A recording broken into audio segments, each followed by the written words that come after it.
Hello guys, আপনারা কেমন আছেন? আশা করি ভালো আছেন। আপনাদের মাঝে একটি ভিডিও নিয়ে আসলাম। আপনারা হয়তো ভাবতেছেন এটা আবার কোন ভিডিও? হ্যাঁ, আপনারা বর্তমানে ইউটিউব, ফেসবুক এবং টিকটকে যে শর্ট ফিল্মগুলো দেখতেছেন, ভালোই পরিমাণ লাইক হইতেছে এবং অনেককে শিক্ষাজনক বিষয়ে কথাবার্তা বলে। হ্যাঁ, বাস্তবে জীবনের কিছু অভিজ্ঞতা নিয়ে নাটকগুলো ঘুরানো এবং ইগল টিম আমাদের সবসময় ভালো কিছু দেওয়ার চেষ্টা করে।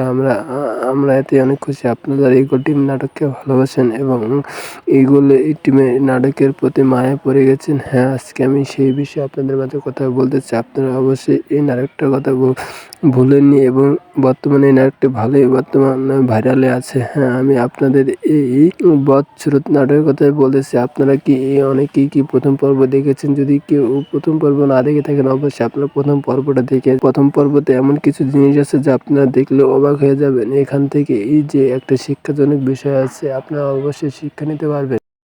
তার আগে বলতেছি, আমার এই ভিডিওটা যদি ভালো লেগে থাকে অবশ্যই ছোটো ভাই হিসেবে আমার চ্যানেলটা সাবস্ক্রাইব করবেন এবং পাশে থেকে বেল আইকনটা বাজিয়ে দেবেন। এই নাটকের মাঝে এমন কিছু গুরুত্বপূর্ণ বিষয়গুলো আছে যা আপনারা কল্পনা করতে পারবেন না। তাই বলতেছি, আপনারা ইউটিউবে ইগল টিমে শুধুমাত্র আপনারা ইউটিউবে ইগল টিমেই পাবেন, আর অন্য কোথাও পাবেন না। অন্য কোথাও যেগুলো পাবেন সবচেয়ে আপনারা শুধু ইগল টিমেই পাবেন। এই নাটকটা আপনারা ইগল টিমে সুন্দর করে দেখে আসবেন, বুঝতে পারবেন যে একজন গরিব মানুষকে যখন একটি কোটিপতি ছেলে বিয়ে করে, অবশ্য কোটিপতি ছেলের নাম হচ্ছে বসরত। বসরত যখন একটি মায়াকে বিয়ে করে, মায়া খুব গরিব ঘরের মেয়ে।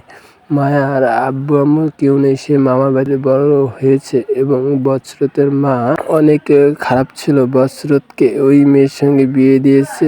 বিয়ে দেওয়ার পর তাদের ভালোই সম্পর্ক হয়েছে, কিন্তু বসরতের মূল বিষয় ছিল যে বসরতের সব টাকা পয়সা তার নামে করে নেব। এখন টাকা পয়সা কেমন করে তার নামে করে নেবেন? এবং তাদের বাড়িতে কাজের লোক ছিল, ঠিক মায়াকে বিয়ে করে নিয়ে তাকে নিয়ে এসেছে কাজের মেয়ে হিসেবে। তাকে বৌমা হিসেবে কখনোই সংগ্রহ করেনি।